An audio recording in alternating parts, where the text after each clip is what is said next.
Всем привет! Вы на канале 88 клубков. Это канал по вязанию. Меня зовут Настя. Сегодня я вяжу популярную сумку-торбу из полиэфирного шнура с использованием набора фурнитуры, в который входит донышко, очень плотное и жесткое, поэтому изделие будет прекрасно держать форму, иметь за счет донышка каркас. Я использую круглое дно, диаметр 15 сантиметров. Точно такие же наборы есть с овальным дном. Обращаю ваше внимание, 10 на 20 сантиметров, но объем изделия в ширину на 10 сантиметров больше. То есть, если хотите повместительней, выберите дно овал. Принцип вязания точно такой же. Также в набор входит утяжка, очень крепкая и прочная, что актуально для таких изделий.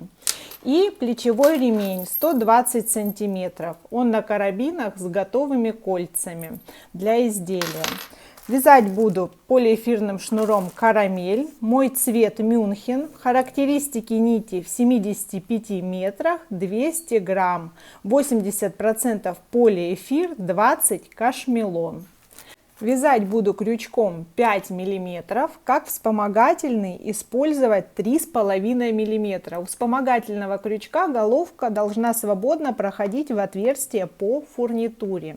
Также приготовила ножницы, сантиметровую ленту. На каждом этапе озвучиваю количество петель, рядность и размеры своего изделия в сантиметрах. Все подробности по расходу пряжи, размерам готового изделия, а также ссылки на необходимые инструменты и материалы оставляю в описании под этим роликом. Подписывайтесь на мой канал, ставьте лайки, переходим к работе. По донышку я маркировала 9 точек, отверстий в круг 45, плюс 9 добавлений по кругу, будет 54 столбика в круг. Если вяжете от овального дна, здесь и размер, и количество отверстий больше. Здесь будет около 10 добавлений, и, соответственно, количество петель в круг будет больше. Маркировала я каждую пятую точку. Вставляю крючок в любую точку. И беру нить с запасом около 2 метров. Этот запас потребуется для соединения вязания в круг. Подхватываю нить и вывожу первую петлю. Заготовка у меня пуклями смотрит на лицо. Где пукля плоская, это изнаночная часть изделия. Здесь сейчас вяжу от рабочей нити. Запас нити в стороне. Вставляю крючок в каждую точку и протягиваю соединительную. Подтягиваю нить и продолжаю по кругу. На данном этапе добавления я не делаю. Это декоративная обвязка. Одна точка, одна соединительная.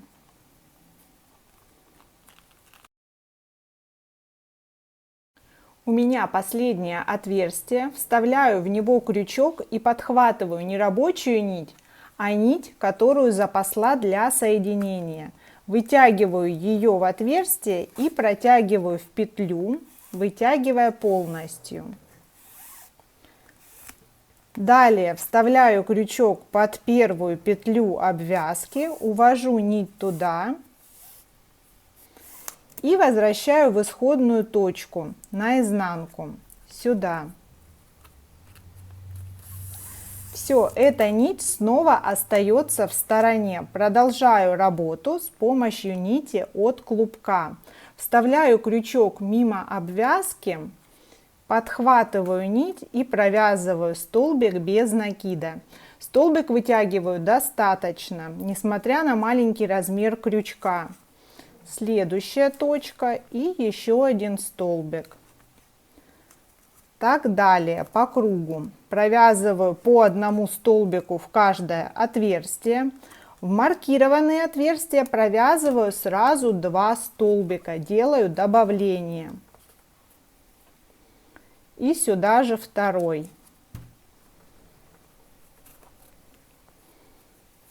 Готово. По полотну хорошо видно, что в отверстие провязано 2 столбика. Так продолжаю по кругу.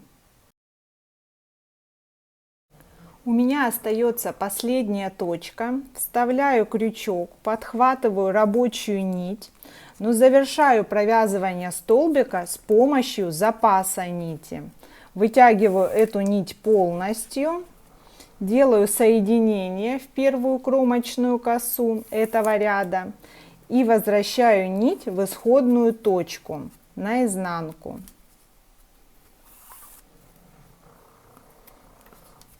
Готово. Теперь переворачиваю вязание. Вязать буду поворотными рядами. Возвращаю к работе рабочую нить. Меняю крючок на крючок номер 5. Здесь хорошенько подтягиваю, чтобы нить не была слабо натянута. Вставляю крючок за обе дужки кромочной косы и формирую первый столбик ряда. Провязываю столбик без накида. Далее следующая точка и следующий столбик. Снова. Так вяжу по кругу. Второй ряд завершается. У меня остается последняя точка. Вставляю крючок за обе дужки кромочной косы, подхватываю рабочую нить, вывожу высоту столбика. Рабочую нить направляю на изнанку, придерживаю. С помощью нити запаса завершаю вязание столбика и вытягиваю ее полностью, делая соединение через лицевую сторону. То есть здесь с изнанки вставляю крючок за обе дужки кромочной косы, не путаю с первым столбиком, подхватываю нить, вытягиваю полностью и возвращаю в исходную точку. Нить соединения остается на изнанке. Здесь сейчас подтягиваю нити, чтобы все петли были одинакового размера.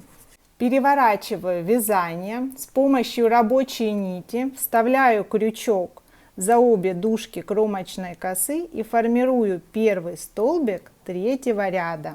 Третий ряд, соответственно, вяжется по лицу. Подтягиваю нить, чтобы он не был вытянутым. Каждая следующая точка — новый столбик. Снова вяжу по кругу.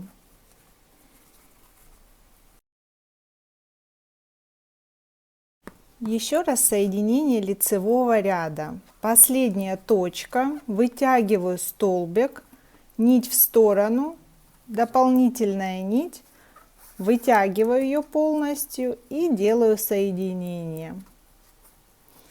Соединение и по лицевому, и по изнаночному ряду делаю через лицевую часть и возвращаю на изнанку.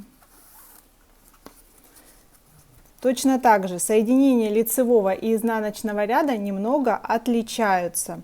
Теперь у меня изнаночный ряд, переворачиваю вязание, вставляю крючок и формирую первый столбик изнаночного ряда. Вяжу в обратном направлении. Так ряд за рядом. Чередую, навязываю необходимую глубину. Сейчас у меня провязано 18 рядов, около 19 сантиметров глубины изделия.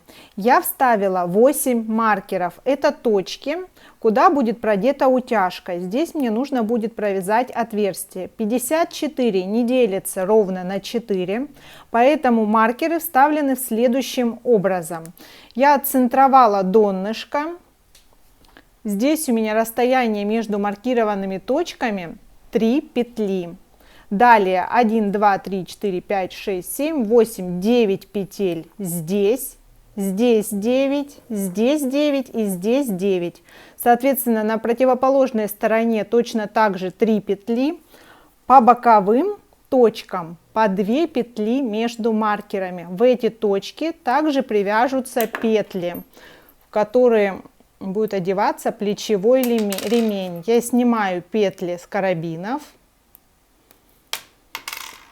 и начинаю вязать последний изнаночный ряд. Первый столбик изнаночного ряда. Двигаюсь к маркеру. В маркированную точку крючок не вставляю. Здесь очень компактно провязываю воздушную, пропускаю маркированную точку и продолжаю вязать столбики до следующей точки. Снова воздушная петля, пропускаю и столбики. Так двигаюсь до бокового маркера. Здесь боковой маркер точно так же воздушная петля. На 2 столбика между этими маркерами закрепляю петлю. Ее можно закрепить внутри или снаружи. Я буду закреплять снаружи. Вставляю крючок за обе дужки, в крючок петлю и с помощью нити провязываю столбик. Следующая точка то же самое. Готово. Далее двигаюсь, провязывая воздушные над маркированными точками. С этой стороны точно так же привязываю вторую петлю. У меня соединение изнаночного ряда, столбик, нить наизнанку, с помощью края нити соединяю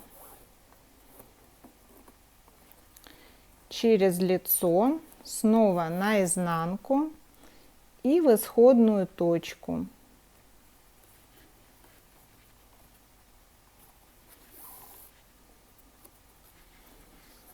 Здесь по лицевой части поправляю затянутые петли. Готово. Теперь у меня лицевой ряд. Сейчас те точки, которые были воздушными в прошлом ряду, я провязываю столбиками.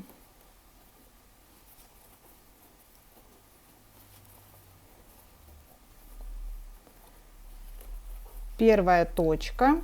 Можно сразу удалить маркер. Вставляю крючок под арку и провязываю столбик без накида. Далее 2 столбика и снова удаляю маркер, вставляю крючок в арку. Так завершаю последний ряд.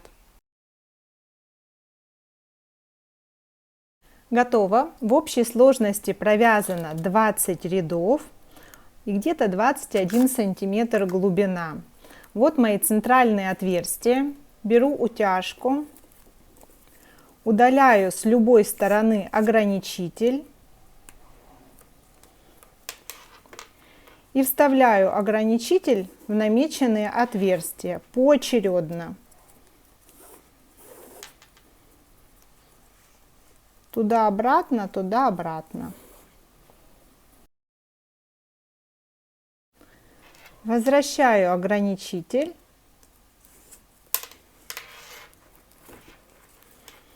И можно затянуть утяжку.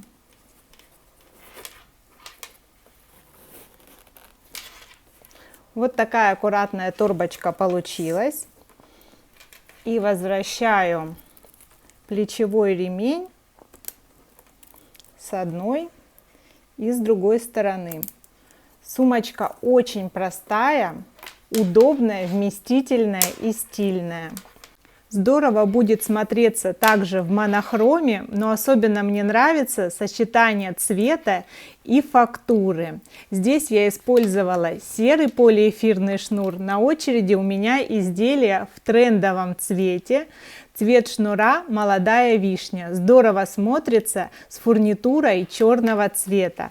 За вами выбор цвета, пряжи и фурнитуры. Все необходимые ссылки для вас оставила в описании под этим роликом. Подписывайтесь на мой канал и ставьте лайки.